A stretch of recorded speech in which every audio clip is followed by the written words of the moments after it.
Selam aleyküm, merhaba saygılar. Telekanalının teleseyircileri bugün informasyon programmasını seyredesiniz. Sizler için men Gülsüm Halilova çalışam. Yayınımızga Milli Meclis azası Riza Gashivkiyev koşuldu, ona selamlayıq. Selam aleyküm Rizaga, hayırlı akşamlar. Aleykümselam. Sizlerge de sağ olsun. Rizaga kelini sizlerle beraber demek Ukrayna cebesindeki vaziyetini beraber müzakere ettik ve biz hususan Kırım Tatar tilinde yayınlarımızı yapamız. Çünkü bizni Kırım'dan vatandaşlarımız seyir eter ekende sadece çeşit türlü matbuat vasıtalarından çeşit türlü tillerde Rus-Ukrayn tillerinde malumatlarını alabilirler elbette ki. Ama ayrı bir zevk bu Kırım Tatar tilinde laf edip ayrı bir şekilde Kırım Tatar tilinde sonki vaziyetini müzakere etmektir. Ve bu sebepten de Milli Meclis azalarımız yayınlarımızga koşulup biz buna ise koşkanları için teşekkürlerimizi ayrıca bildiremiz ve sizinle beraber keliniz demek sonki vaziyetini müzakere eteyik. Malum olğan üzere Ukrayna Silahlı Kuvvetleri bazı yönelişlerde saldırı yani taarruz operasyasına başladı ve çeşit türlü yönelişlerde muvaffakiyetlerini gösterirler. Hususan Bakhmut ve Berdyansk taraflarında birkaç yüz metre ilerilediler ve bu haqda Ukrayna baştabında bildirmekteler. Buna sizin fikrinizce çoktan beklenilgen bu kontrnastupательный operatsiya yani karşı taarruz operasyası artık başlaganını aytmak mümkün müdür? Ya da bu Kennedy hazırlık çerçevesine giriyor? Bilgimizge göre informasyon kanallarda evet Ukrayna başladı. Boyuk hücumunu başladı. E, Başlaganından bilmem bir hafta oldu mu olmadı mı? E, O da en güçlü zamanı da o gelir. Şimdi kete bu e, razvedka boyum değiller bir böyle ben anlayayım. Hı hı. Ama e, bu rezerv güçleri da bu cenke koşulmadılar. Bizim taraftan da Rusya tarafı da bu rezervlere koşmadı diye aytalar politikler. Ne olsa da en hattı cenklerden o gelir. Hı hı. Ama başlagandan son bizim harbimiz Ukrayna taraftan pek yaxşı işler albardı. E, Bence o bazı yerlerde 6-5 kilometre olga kettiler. Bayağı toprak koylarını bir 7-8 koylarını boşalttılar ve bu ucum toxtamayı olga ketti. E, Başlayışı bir güzeldir. Onun sonu da hayırlı olsun diye dua etmemiz. İşanç var. Çünkü bu e, kontrnastup diyorlar. Hazırlık, bayağı hazırlık tuttular. Bizim askerlerini ogrettiler. E, Bizim hazırladılar. Çet hükümetlerde ve silah da bayağı verildi. E, Bana birinci cenklerden bakanda e, bana bizim Kırım Tatar balları anda geçen soyları bazı bir rolikler verirler. Ben onu bet açık yerde göstermeyeyim. Hı Tek hı. özüm için e, gösterirler nasıl bizim askerler o geketeler nasıl korkmayı yürekleri dolu işanıp Ruslara karşı cenk ettiler maşallah maşallah değil. Bize her zaman burada chatte oturganda düşünüyorsun nasıl ballar o akoplar o e, snaryadlar çubuğu kurşunlar çubuğu nasıl üzerine duyarlar nasıl dayanarlar nasıl korkmaylar degende belki korkadırlar desin. Evet belki korkadırlar. Hem korkmayı yanda cenk etmeye olmaz. Ama korkuğun bastırıp öyle bir o geçettiler, öyle bir cenk ettiler. Onların seslerin Rus domuzları işitkendi, kanları katıp kaladır. E, t- kan damarlarına ben öyle diyor. Hı hı. Maşallah. E, Endi daha bir malumatlara bakanda bizim HSO bugün geri şeydi bir 4-6 yerden bir hücum başladı. O bayağı bir yerdir. Şimdi tırışalar frontunu doğurtmağa bu apendiksler çıkan soyları e, Rusya neleri banditleri değil. Onların kesip doğurtup frontunu oge hücum etmeye tırışalar. Hem, bu Britan kartasına bakanda e, ben belesem e, bek e, bek çok işanç olar Mariupol tarafka, Melitopol taraflarga Azov Denizi'ne gitmeye tırışalar. Eğer böyle e, hücum edip yolunu bölseler, yani ondan demek mümkün Rusya'nın e, yıkılacağı belli olacak. O zaman Kırım e, ayrılacak bir tarafta bu Donetsk, Lugansk ikinci taraf. Ve o zaman bizim askerlerimizin büyük bir şansları kala Kırım'a yakınlaşmaya ve ben pek isterdim Kırım'a yakınlaşkanda Rusya kapitülasyon bayrağını kotergeli. Hı hı. Ya Cenk da olmasın deyip o Kırım'da. Cenksiz Kırım'ı kaytargayla. Nasıl olacak o bilmiyorum. Evet, Köpek Putin onu yapmaz ama onun etrafları o, her şeyini bu Allah'ın anlap. Belki de öyle Putin'i belki yok edip başka adamını koyup tırışıp böyle bir cekten çıkmaya tırışırlar ben belirsen. Çünkü Kırım ayrılgan son bu yol boyun gelsin o zaman onlar havalar bir çuval çiziyorlar. O zaman da kopuru da patlatsalar, kopur patlatmak ben belirsen bizim kolumuzdadır. Hı Onun hı. probleması olmaz. Şimdi bayağı öyle bir raketlerimiz var. Ve onu bir punçe patlatıp kopunu yok ederler. Hani o zaman onlar kalacaklar ve onların ağır pek ağır olacak. Evet, cenk de ağır olacaktır. Ama ben her zaman aytacağım bizim ordumuz Ukrayna ordusu tırışa her zaman bu harbiyoların bazalarına yandırmalar Rusya'nın. O bazalar bellidir. Onlar bir 150'ye yakınlaşa yani her şeyin koordinatları var.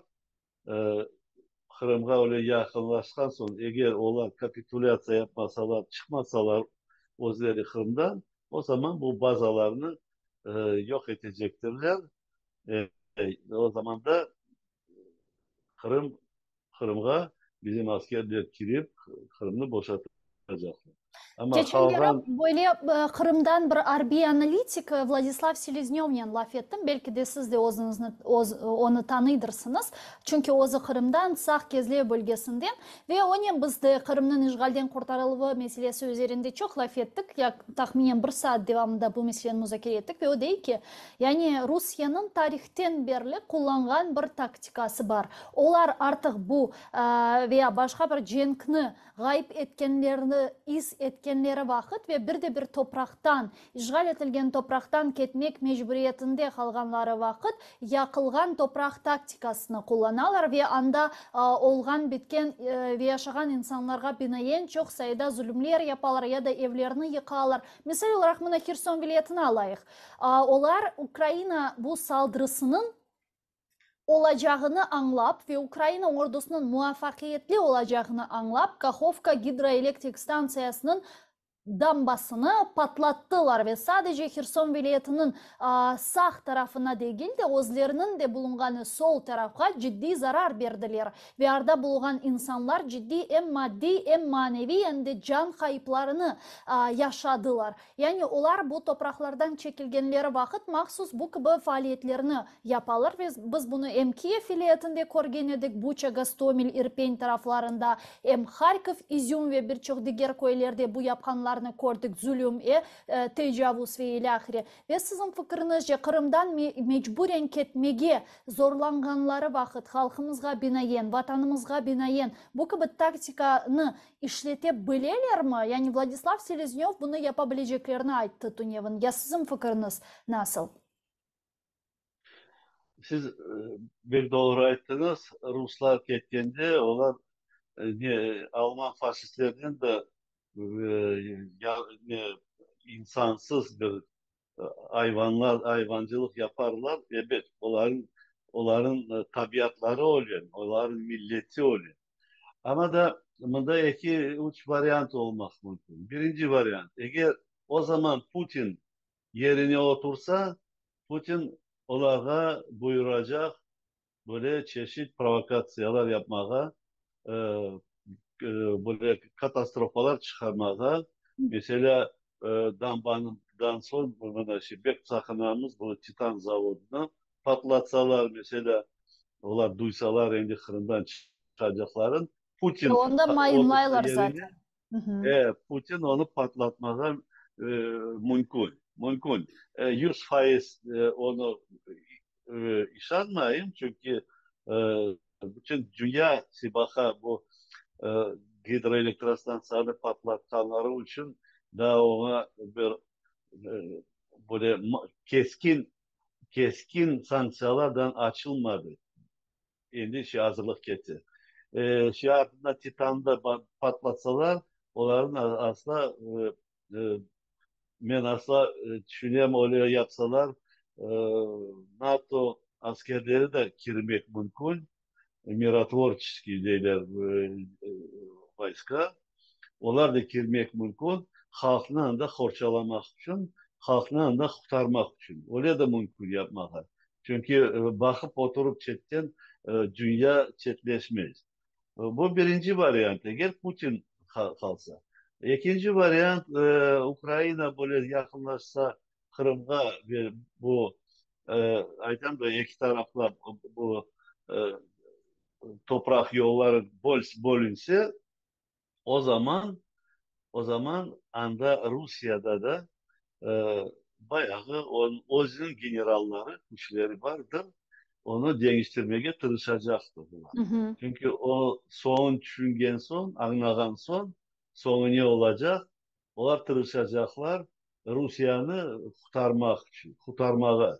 Çünkü eğer tırışmasalar Putin'in bütün politikası işi sonunları cenk etmek. Sonunları deyince bir Moskovya kalacak, Moskova'da yıkılık kalacak, Moskova'da halksız kalacak. Kimse kalmayacak anda. Yeşillik kalacak. Onun için ona da bu tarafları razı olmazlar. Onlar mümkünler Putin'i çekmeye, öldürmeye gibi bir şey yapmalar. Ya Ama da bilesiz kaçıp. bu da çok meraklı bir mevzu. Siz de men bilem Reza ağa bu meselelerden böyle meraklanasınız ve çeşit türlü analitiklerini dinleysiniz, bakarsınız. Özünüz de çok böyle muvaffakiyetli analizlerini yaparsınız. Buna Rusya'da misal olarak devrim hakkında laf edecek olsak, inkılap hakkında laf edecek olsak, anda inkılap olsa bile biz bunu bilmeyebiliriz. Çünkü Rusya'da inkılap her vakit yukarıdan aşağı düşken edi. Hiçbir vakit halk köterilip de yukarıdaki iktidarını değiştirmedi. İktidarını değiştirgen her vakit iktidarın yanında bulunan kuvvetler oldu ve onlar sonra işte halkını o tarafına çektiler. Misal olarak Putin'in çeşit türlü klonları, çeşit türlü işte ikinci Putinleri olganını göz önüne alacak olsak belki de Putin artık çoktan hayatta değil. Belki de bu devrim aslında gerçekleşti ama biz bilmeyiz. Yok, ben bu fikirge koşulmayacak olan, Hı hı. e, bilesmi, bütün yapan yaramazlıklar o bir adamdan çıkar. Putin, o onu Rusya'da zlo geniy.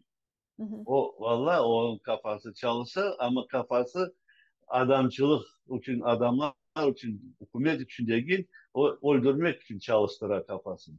Onun için ben bilesem Putin özü sağ selamettir. Özü her şeyini bakar, her şeyini tutak ona. Ee, evet, onun dvaynikleri, neleri olgansa da bu e, onu eğer yok edecek olsalar onun özünü taparlar hayda oturgandan. Onlar dvayniklerini ayırırlar. Onun yakın etrafını. Ee, bu mesela Patruşevler değilsiz bir anda Hı e, hı. kim onu tanırlar. Onlar bir toplasalar zagovor yapıp onu alıp taşlamaya mümkün. Sovyet zamanlarında Rusya hükümeti de öyle zagovorlar her zaman olaydı. Bir vakti geldiğinde o zagovor yapıp öldürüyordu. Tabi Stalin'i bile öldürgeniydiler. E, Lenin'i biliyorlar dediler, zehirletip öldürdüler. Onlar öyle adetleri var. Onun için bu adet ne olur Putin'i de yok etmeye tırışacaktırlar. Çünkü mutlaka e, halkını, cemaatini acıbleyin. Özlerini kurtarmak için. Özlerin paralarını kurtarmak için. Hı hı. Özlerin balaların paraların, torunlarını kurtarmak için öyle yapmak mümkün değil. Sonları bu Rusya'nı yıkmakaydı. Öyle bir ikinci varyant var. Ama öyle ne olsa varyant Kırım'ı böyle cenksiz çıkmak mümkün değil. Cenksiz çıkmak mümkün. Üçüncü varyant eğer Ukrayna orduları Kırım'a yakınlaşkan son kuvvetli kuş olsa bana uçaklar F-16 da gelse daha başka e, silahlar gelse o zaman Kitay da onu duyacaktır. Böyle alga kalganlar böyle alga kalganları Rusya'nın son ona öyle partnör aslında gereği de yok hem anlayacak onu kurtarıp olmayacağını anlayacak. O şey tırışa onu kurtarmaya kurtaracağı da mutlaka onu sevimli değil. Onu Amerika'ya karşı çalıştırmak için. Ama duydu onun yıkılacağını o da tırışacak bu cenkli toplatmaya ve o da tırışacak bu Kırım'ı cenksiz boşaltmak için. Çünkü onun politikası o zaman değişecektir. O kıdıracaktır. Amerika, Hindistan, yani üç hükümet beraberlikle bir anlaşma yapıp dünyaya böyle bir dünyanı tutup Avrupa hükümetlerinin çetki kalmadı. Hı Çünkü hı. Kitay'da çok ekonomikası Amerika'ya bağlı. E, Kitay Avrupa ekonomikası bağlı. Kitay'ın malı pazarlık yapmak için ona mutlaka Avrupa, Amerika gerek. Birincisi bütün malı anda getir, anda alınırlar. En böyle kaliteli malların anda alınır. Avrupa alır, Amerika alır. Ama en kalitesi aşağı mallarını onlar satarlar mesela Afrika birilerinde taparlar diye. Ama onlara mutlaka gerek böyle kaliteli mal satmak için. Ama bu rынок bozsalar, bozulsa eğer bütün Amerika ve Avrupa hükümetleri beraberlikle Kitay'a böyle sanksiyalar, pazarlıkta sanksiyalar koysalar Kitay'da işi pek yaramay olacaktır Hı diye hı. düşünüyorum. Çünkü onun malı stoklarda kalacak, o satım olmayacak. Böyle paralı mallarını böyle Afrika hükümetleri alıp olmayacaktır. Ama tabii ondan sakınıp tırışacaktır bir yol kıdırmaya. O zaman Kitay Rusya'ya baskın yapar. Tapar nasıl yapmaya? çaresi var onun. Eğer o hoşolsa bu koalitsiyaya, Rusya'ya karşı koalitsiyaya, o zaman anda Rusya'da çeşit varyant olmak mümkün. Ya Putin söz dinleyecek ya da Putin'i chatten vurup öldürecekler e, ve başka adamını koyacaklar. Anda da öyle bir varyantlar olmak mümkün. Onun için birincide e, Boyuk Umut bizim askerler tezi Kırım'a yakınlaştıyla o zaman başlayacak boyuk pazarlık. Bu dünya geopolitikler hükümetlerinde bir boyut pazarlık olacaktır. Ve o pazarlıktan sonu Ukrayna'ya ve bizim halkımızga e, horçalap fayda getireceğin böyle umut etti. Umut etemiz, çünkü bilesiz, ne üçündür er vaqt mesele Kırım'a kelgen vaqt herkes bazarlık alışveriş hakkında laf etmeye başlay. Men misal olarak bunu anlamayım. Ne için aynen Kırım meselesine kelgen vaqt herkes alışverişler ve bazarlık hakkında laf etmeye başlaylar. Ya Kırım zaten Ukrayna toprağı. Ukrayna istese Kırım'ı hem diplomatik hem siyasi hem de arbi yolnen ki korungenine göre şimdi arbi yol közөгünde tutula işgalden kurtarmalı. Başka ülkeler buna karışamazlar. Nasıl ki birçok diğer ülkeler kendi topraklarını işgalden kurtarmak için faaliyetler alıp barırken Ukrayna buna karışmay. Ukrayna'nın da kendi topraklarını işgalden kurtarganı vakit buna kimse karışmamalı. Ama ne içindir Kırım meselesine kelgende ya 15 yıl degen işte sözler meydanga kele ya 7 yıl degen sözler meydanga kele ve bu meni biraz böyle nasıl desem açıvlandıra. Çünkü bazıları için bu sadece toprak olabilir ama biz için bu Kırım Tatar halkı ve er kun-kunden, sene-seneden işgal altında bulunganlarının biz özümüzün menligimizni, özümüzün halkımızını joya bilemiz ve bu bizim için hakikaten de büyük bir tehlike. İşgal bizim için balaban bir tehlike ve vakit ne yazık ki bizge karşı ilerley ve ne kadar tezce biz Kırım'ı işgalden kurtarsak o kadar bizim geleceğimiz ve inkişafımız için yaxşı olur idi. Ama alışverişler, pazarlıklar ve ilahli yıllarca devam edebilir. Böyle bir tehlikeni koruyorsunuz mu? Kırım asla Allah öyle yaratkan Kırım bu dünyanın göbeği gibi oldu. Bir merkezi oldu. Bana bizler 300 yıllar tarihini bilemeyiz. Ne kadar Kırım etrafında cekler oldu, ne kadar tek bir iki hükümet değil, onlar din hükümetler koşulup bu ceklerge cenk edildi Kırım etrafına. Ama ondan evvel baksan ne kadar bizge mesela Rim deisizmi, Grek e, Grekler deysizmi, İtalyanlar neler, ne kadar olar tırıştılar yani Kırım'a girmeye, Kırım'ı pek etmeye. Hem keleydiler, kireydiler ama pek itip olmadılar. Kırım olan bir yerdir. Herkes onu duya, o bir ne gibi, bir talisman gibi. Olar belliler onu koluna alsalar dünya olanın koluna olacaktır. Hep öyle bir fikirleri kaydandır peyda olar. Hı hı. Ama Kırım birincide bizim vatanımız. Kırım Tatar halkının vatanı. Kırım Tatar halkı o topraklarda e, peyda oldu. Andan çıktı. O topraktan çıktı bizim halkımız. Kırım bizimdir. Kırım Tatar halkının toprağıdır. Biz Kırım Tatar halkı da isteğimiz Ukrayna ile beraber koşulup yaşamalı.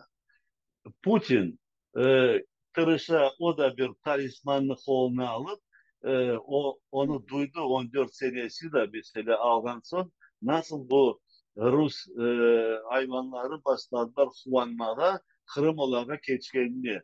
O dese Kırım'a onlara bir zaman yol kapalı değildi. Kele ediler, ratlana ediler.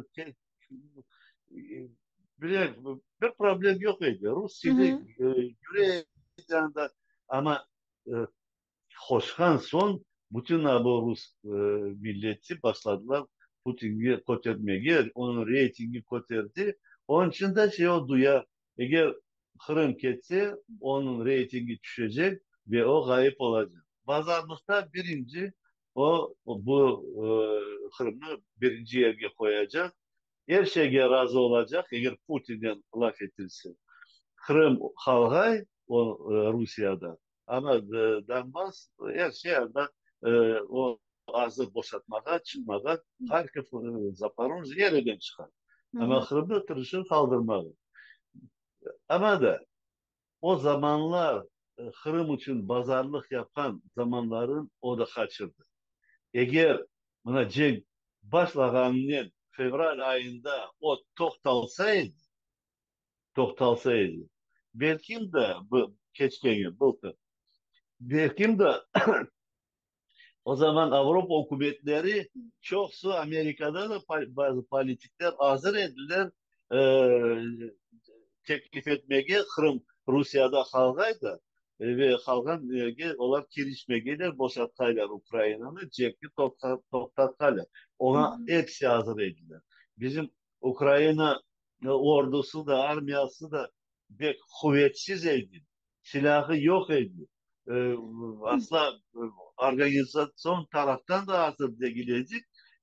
Bunda da başladı bazı politikler buna razılık vermeye tırışıp başladılar. Andan sesleri çıkıp başladı.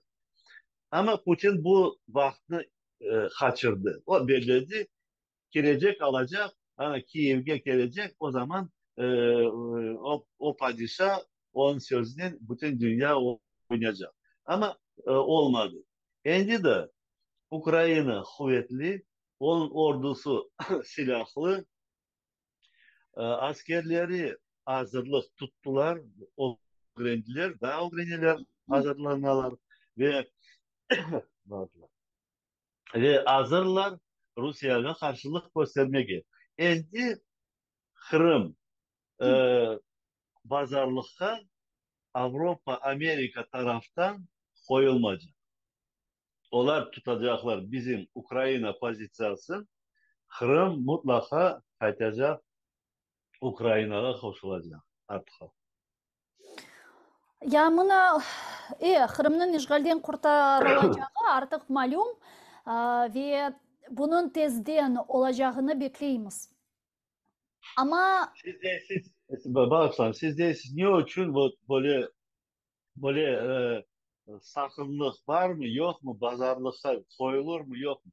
Koyulmaz. Bir taraftan koyulur. Tek Rusya taraftan bu sual koteriliyor ve Kitay taraftan. Kitay bu sualini koterir Rusya'nı pek güçün almaya Putin rejimi de yerini turğa Kitay buna koşulur. Ama kalan dünya hükümetleri bu fikirge koşulmaz. Son ikinci de olabilirsin diye anlarlar. Avrupa, Amerika ne anladılar?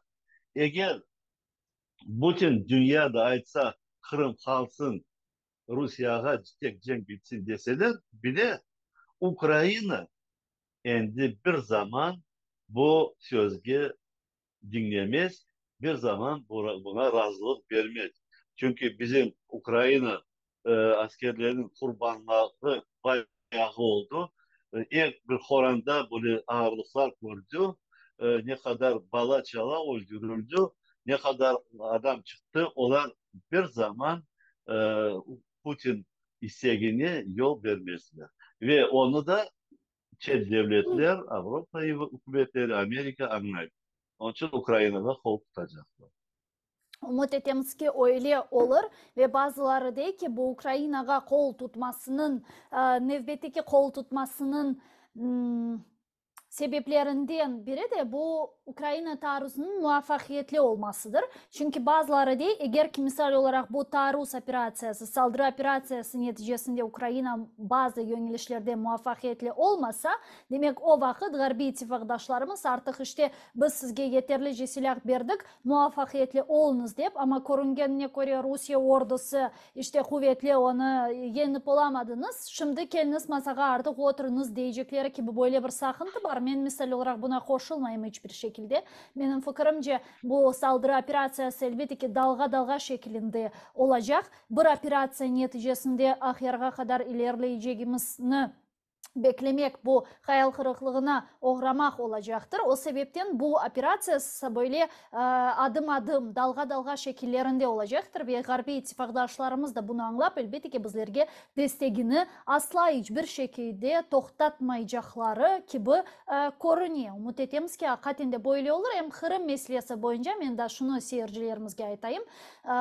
Bundan evvel ve asıl da bizge Garbi ittifakdaşlarımız Ukraynaga silah bergenleri vakit deyler ki bu silahlarını sadece kendi yani işgal etilgen topraklarınızga binaen kullanabilirsiniz. Rusya topraklarında bu silahlar kullanılmamalı degen böyle bir şart mevcut. Garbi ittifakdaşlarımız koyganı böyle bir şart var arkadaşlar. Ama Kırım meselesi boyunca Amerika Birleşken Devletleri prezidentinin milli tehlikesizlik sualleri boyunca meslihatçısı Jake Sullivan açıklama yaptı ve dedi ki biz Amerikan silahlarının Rusya'ya binaen kullanılmaması gerek olganı hakkında çok defalarca açıklamalar yaptık ama Kırım Ukrayna'ya aittir dep aytты ve bu Kırım'a bu silahlarının kullanılmasına izin vergenlerini ve bu toprakны Ukrayna dep sayganlarına ima olarak aytıp geçti ve demek ki Ukrayna Kırım'ı da işgalden kurtarmak için kelgen ve berilgen bütün silahlarını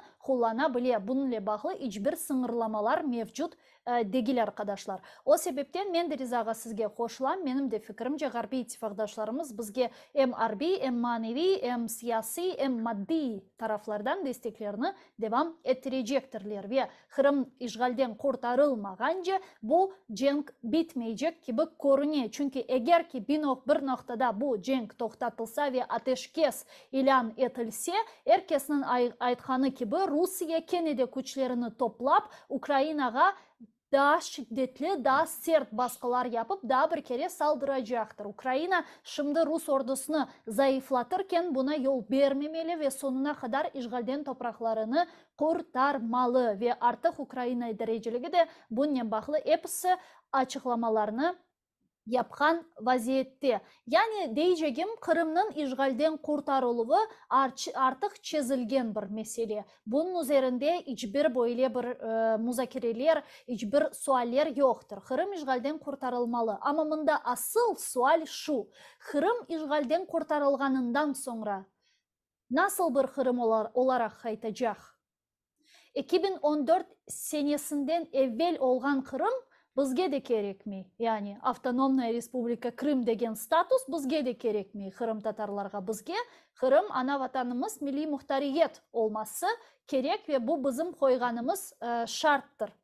Ve bu yönelişte faaliyetlerinin alıp barılması bizim için de çok mühimdir. Çünkü Kırım'ın işgalini getirgen zaten esas faktör bu Kırım Muhtar Cumhuriyeti oldu. Rusya'nın idareciliginde bulungan de facto Air Kırım olgan edi ve Air Kırım şeklinde kaytarılması ve bu şekilde de devam ettirilmesine istek hiç kimsede yoktur, hususan Kırım Tatarlarda.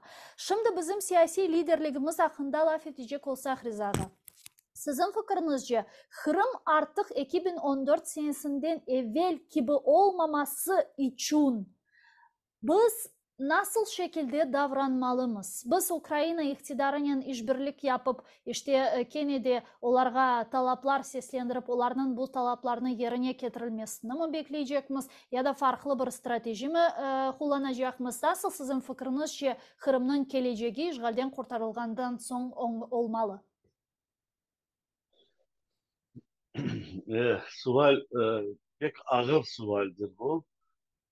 Pek ağır sual. Bir iki sözle buna aytıp olmasın. Vaktimiz var Şimdi bizler bunda kurešemiz bizim milli teritorial avtonomiyası olmak için ama bazı fikirler çıkar politiklerde oblast olsun diyelim. Biri de anda böyle avtonomi olmasın degendiler de var ya. Onlar bazıları böyle olganı gibi avtonomi olmasın degenler onlar bizni düşünmeyler Kırım Tatar halkı. Onlar düşünürler Rus avtonomisi artık olmasın diye düşünürler. Hem oğlan doğru aytılar. Öyle Rus avtonomiyası olganı gibi olmayacaktır. Asla ona kimse razılık vermez. Birinci bizim Hı. halkımız vermez. Tamur halkı olarak. İkinci de Ukrayna politikleri ona razı olmazlar. Ukrayna halkı razı olmaz ona. Nasıl bizge böyle bir kureş yapmak gerek? Bizim e, bunda tırışkanımız mesela buna şey statusunu tırışamız geçirmeye status Kırım-Tatarskı народа status meclisi onu yetip pekitmeye tırışamız ona onun etrafına çalışmalar kete o, o bir taraftan ikinci taraftan Kırım boşagan son anda bizge her şeyini hazırlap kolumuzda vermeyecekler. Onu ben duyam. Hem tek men değil, herkes biz anlayamız. Bunda bayağı bu evvelki avtonomiyadan e, kaçan bu tarafa koçken soyları da var mesela. Ukrayna vatandaşları e, ama onların yüreklerini yana öyle avtonomiya kaytarmak da onlar yana Kırım'ın kollarını alıp e, Kırım Tatar halkını o Turgan ağına kaldırmak için onlar da çalışmalar yapalım. Hem toplasalar neteler bayağı buna mesela politikler böyle oblis olsun degenden ben duyan bu gruplar çalışsa ve onlara böyle neler verirler tezisler bunlar son açıklaylar internetten herkes işitke ve analiz yaparlar. Nasıl ne olacak? Hı hı. Ama bizge böyle bir işaret var bizim halkımız. Halkımız Kırım boşaltan son halkımızın toplanmaya çaresi olacak. Halkımız meydanlarda çıkıp e, salonlarda toplaşıp kurultaylar geçirip saylanlar geçirip kureyşimiz devam edecek. O zaman eğer Ukrayna hükümet tarafından bizi sıkarlamaya başlasalar 14 sene geri o keçken 23 yıl e, 90 senelerden başlar.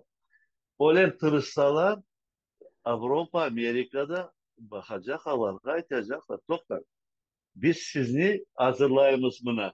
Avrupa'ya koşmaya, biz sizi NATO'ya koşmaya isteyimiz. Ama siz birinci kanun halklara kanunun tamur halkların hakkın e, bozmak için tırışarsınız. Право коренного народа на самоопределение bu dünya kararı. Siz niye ona karşı çıkacaksınız diyecekler.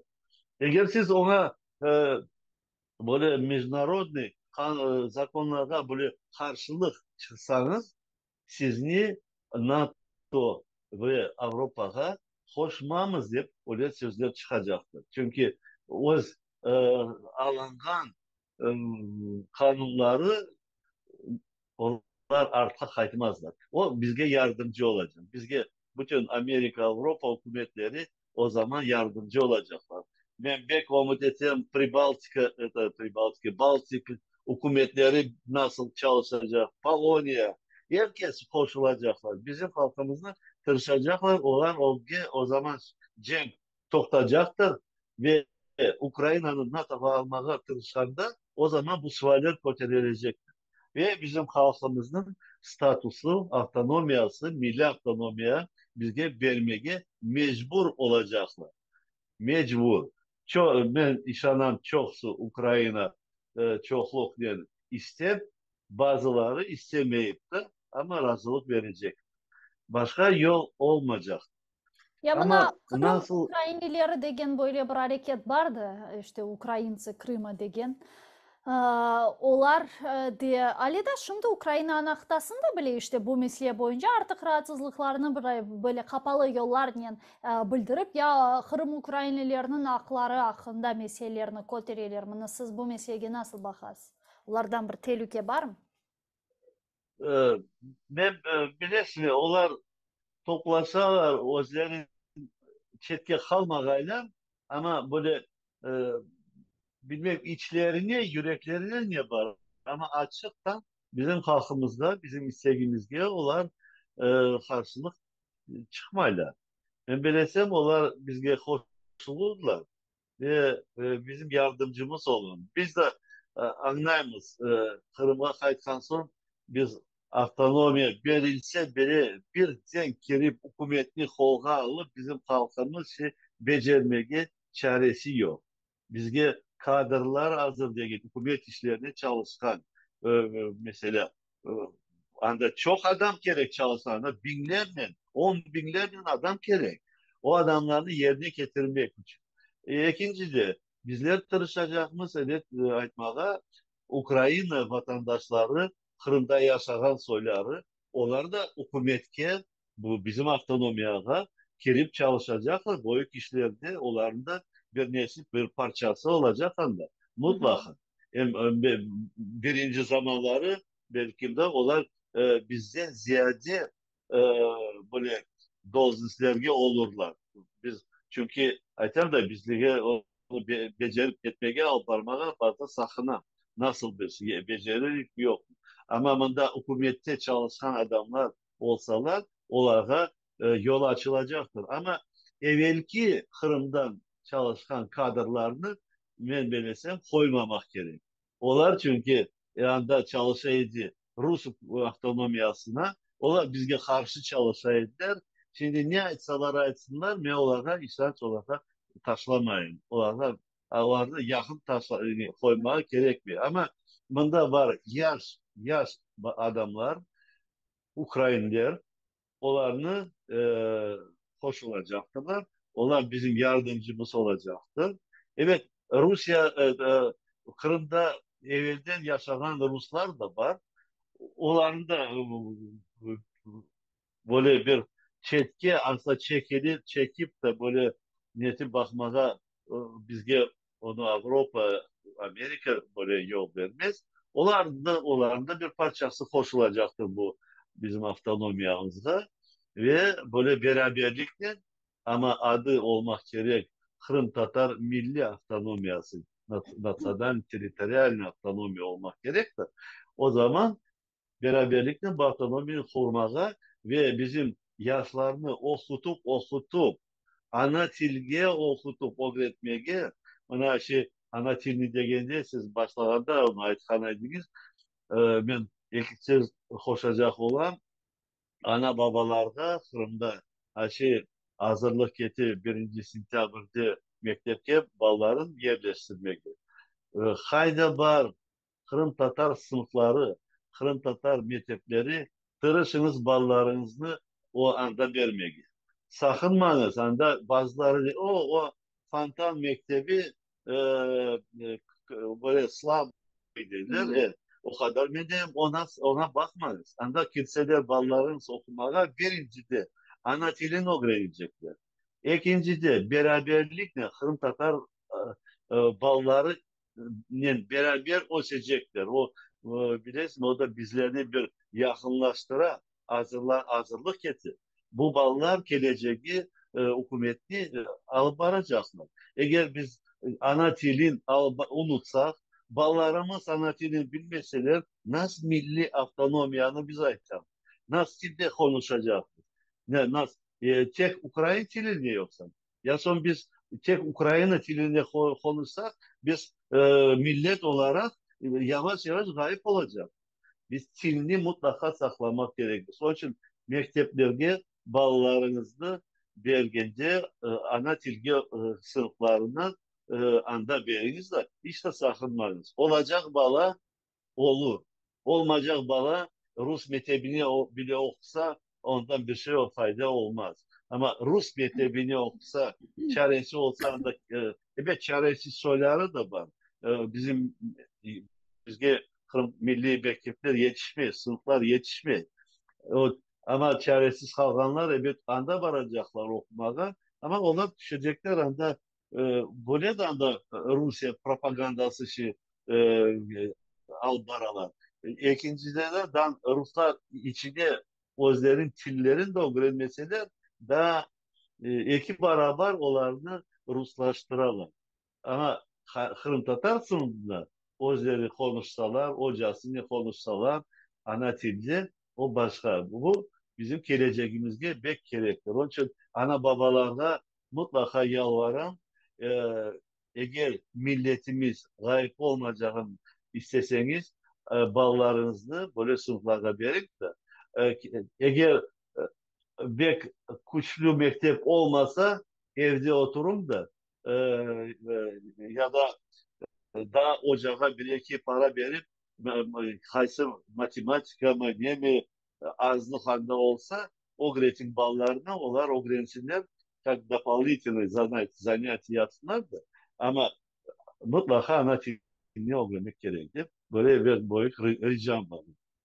Evet, men de sizge qo'shilam, chunki ana til bu haqiqatda çok muhimdir ve eğer ki biz o'zimizni xalq olarak, menligimizni saqlagan bir xalq olarak işte dunyoga tanıtsak, bu bizim tilimiz bizning menligimizni ko'rsatgan muhim faktorlardan biridir ve o sebepten til meselesi hakikaten çok ama çok önemli ve aynı Bakın zamanda da çok kaygılatkan çünkü Kırım Tatar tili her seneden bu gayip olgan tiller cedveline kirgen ve kirsetilgen bir tildir ve onun korçalavın sadece Kırım Tatarlar uğraşabiliyor çünkü bu bizim meselemiz ve bunun için hakikaten de işte esas sual çıkıyor tilinin öğrenilüğü devletten mi işte olmalı ya da horantadan mı çıkmalı? İşte devlet desteği olmadan til saklanılır mı? Degen sual peyda olan. Benim fikrimce tilinin er seviyede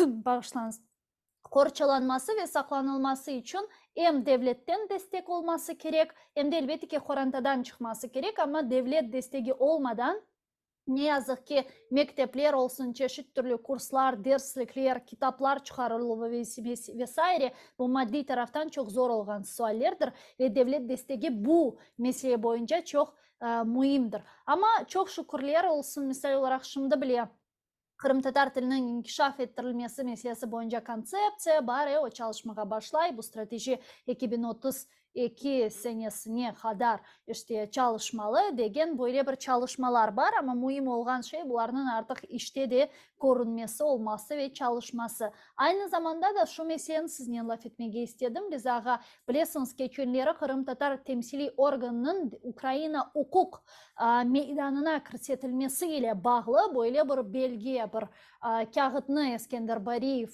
geçenleri Facebook sayfasında açıkladı. Sonra Rifat Ağaçubarov da bununla alakalı demek açıklama yaptı ve bu Kırım Tatar temsili organı devlet seviyesinde kayıt edilecek degen kararını şimdi bekleyiz. İşte Milli Meclis azası olarak bu meseleye nasıl bakarsınız? Sizin fikrinizce devlet bununla bağlı kararını kabul edecek mi? Bu belgeni kabul edecek mi? Kabul etse bu bizlerge ne verecek?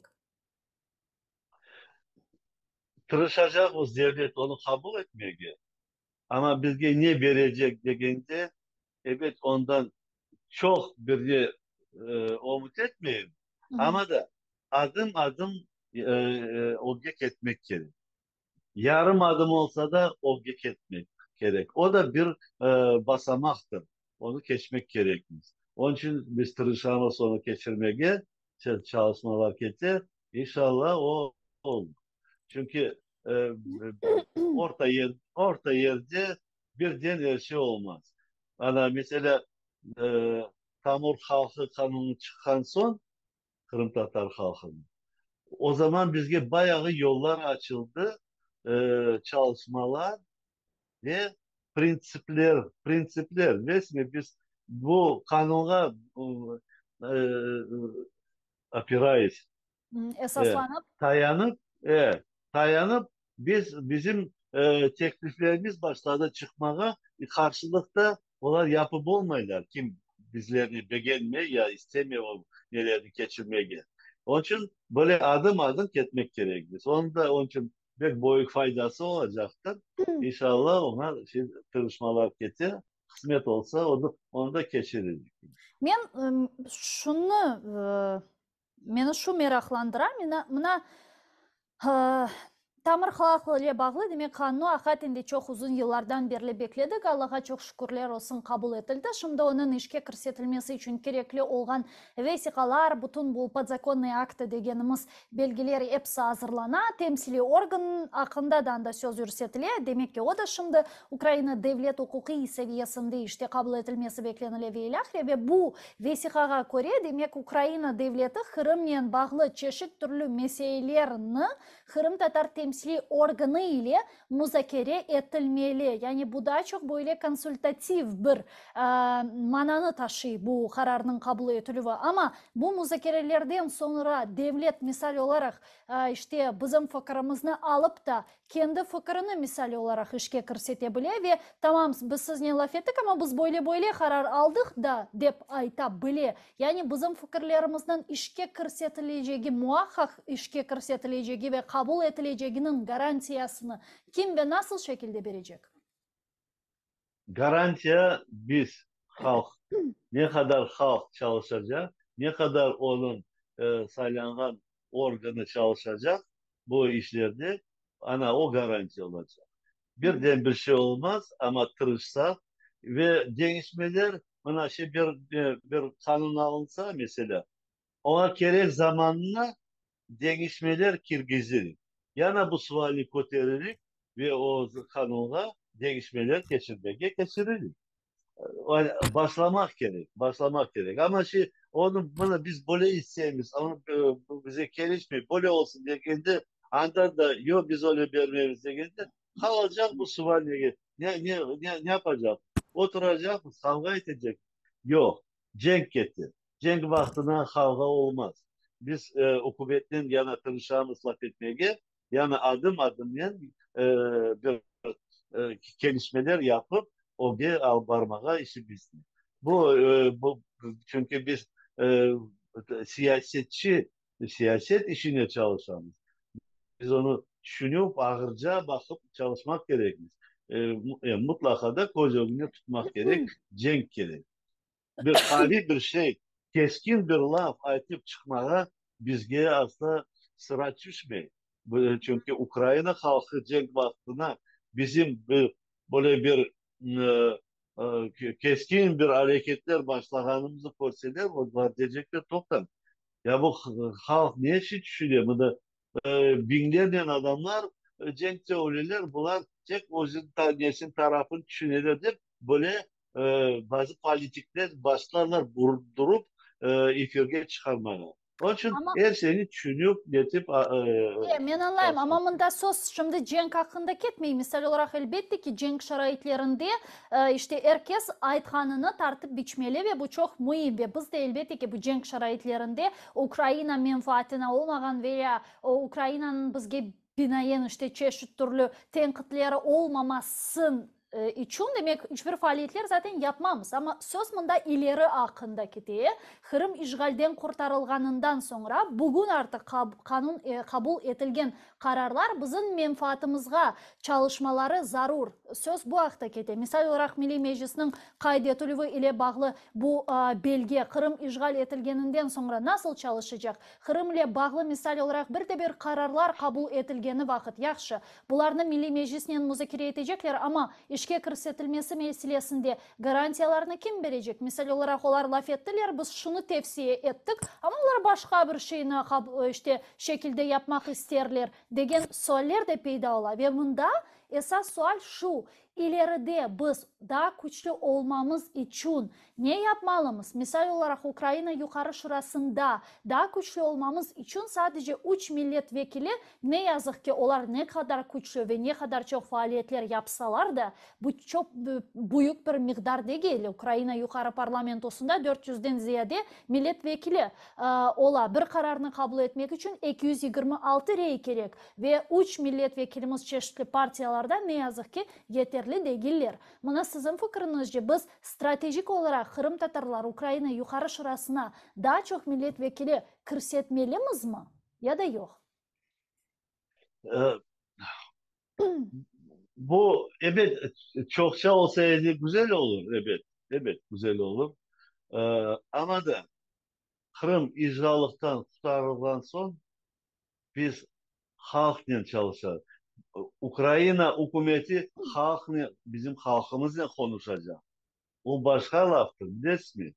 Anda bunda e, deputat 3 mu 4 mu 5 mi ne olsa olsun o deputatlar o başka. Ama halk ayakta durup aytkan son, kararlar çıkargan son, kurultaylarda toplanıp karar çıkargan son o zaman Ukrayna'da halk vekilleri mecbur olacaklar bakmaya. Çünkü hep yana kaytamaysa biz Avrupa'ya girecekmiş, biz NATO'ya girecekmiş ve o zaman böyle bizi koymamak, vermemek, vermemek öyle laflar parlamentte çıkmaz. Çıksa öyle laflar etrafından başlayacaklar onlardan böyle e, sakındırmağa bu böyle özlerinizi alıp varmanız tabur halkın başkaca mana halkara kanunların boyunca çalışmak gerek. Halkımız onu teberecektir. O için birinci halkımız hazır olmak gerek. Halkımız birlikle beraber o için ana tilge kayta kayta aytam bizge bu kadrlar bana Uzbekistan'da eğer siz bilirsiniz yok Uzbek mektepleri var idi. Ama o Uzbek mekteplerde okuyanları, burada Rus mekteplerde okuyan Uzbekler, onlardan asla adam saymaydı. Onları işe almaydılar, onları ne yapıyorlar, çetlettirereydiler. Onlar çünkü temiz Uzbekçe okudular, temiz ne bileydiler, ama ama son Uzbekistan böyle ayrılgan son SSR'den ayrı hükümet olgan son bütün bu Uzbek mekteplerini bitirgen bağlarını çektiler işe de bütün bu işlerini onlara verdiler. Çünkü bütün hükümetin dili Uzbekçe başladı olmaya Rusya'nın çıkarıp olan gerek olduğu hükümetke. Hem onlar birinci yerde çıktılar. Bizim halkımızda da öyle olacak. Ana dilini bilgenler o geçecekler. Onların çareleri olacak. O halkına bilgileri kullanıp yardımlar etmeye ve halkımızı OG kotarmaya. Evet ama bu kadrolarının yetiştirilmesi meselesi var. Sizin fikrinizce işte bu Kırım'da bulungan kadrolar mı toplanacak, Kırım'ı ileri getirecekler ya da mında kıtada mı ya da nasıl olmalı? Ben mekteplerine baktığımda ben o geleceğin ayten mesela birkaç 10 yıllardan sonra o ama bugünkü Kırım'a icradan bizge bayağı kadrlarında Ukrayna tarafta yaşaydı. Avrupa hükümetleri de yaşaydı. Ana dilini bilgenler yaşlar çoklar. Pek yaxşı bilirler. Hem bilgileri de güzel. Böyle okulları, образование, böyle prestij institutlar bitirgen sorularım var. Ana onlar birinci gelecekler. Onların birinci bizi çağırtacak e, Kırım'a ve koşullarla bu hükümet işlerini ve halkının başına olup çalışmalar alıp bargayla. Onlar pek gerekli. Onun için onlara birinci şans onlara verecektir. Olarsız bir anda e, Kırım içine o kadar kadar tapıp da olmamız. Hı Bilirsin. hı. Anda problemalı olacak. Ama Sonra bunda bu işte çıkanlardan e, sonra bu hı hı. Kırım'da demek ki çeşitli türlü işgalci memuriyet ve devlet organlarında çalışanlarının miktarı da çok. Bu binlerce insan, misal olarak polisini alacak olsak bu 10 binlerce insan.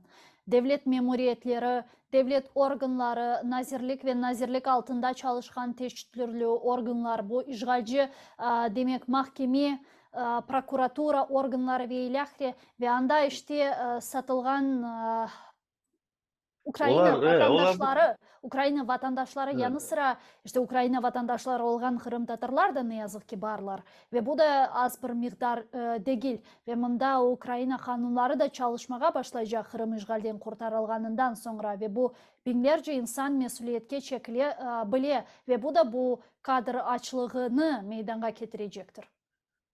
evet. Evet. Çünkü onlar hepsi illüstrasyondan geçecekler.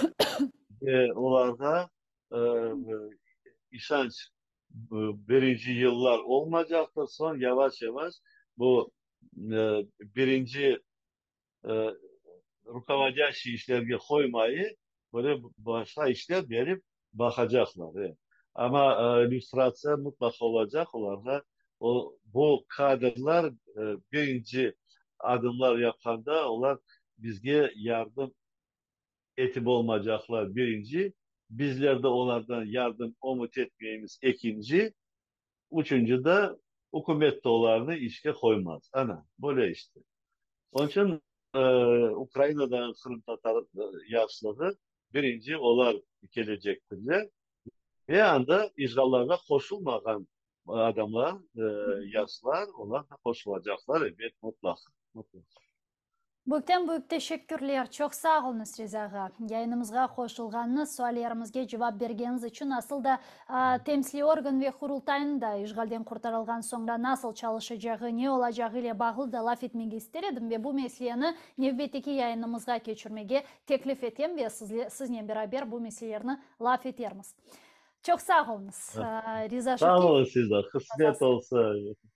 Sağ olunuz. Selamlar bütün Kırımlar Aleyküm selam. halkımızdan. Teşekkürler. Bizde canlı bağdaydı. Saygılar Teşekkür ederim. arkadaşlar. ATR telekanalının ekranları başından ayrılmanız. Yayınlarımızga devam edeceğimiz. Görüşkence.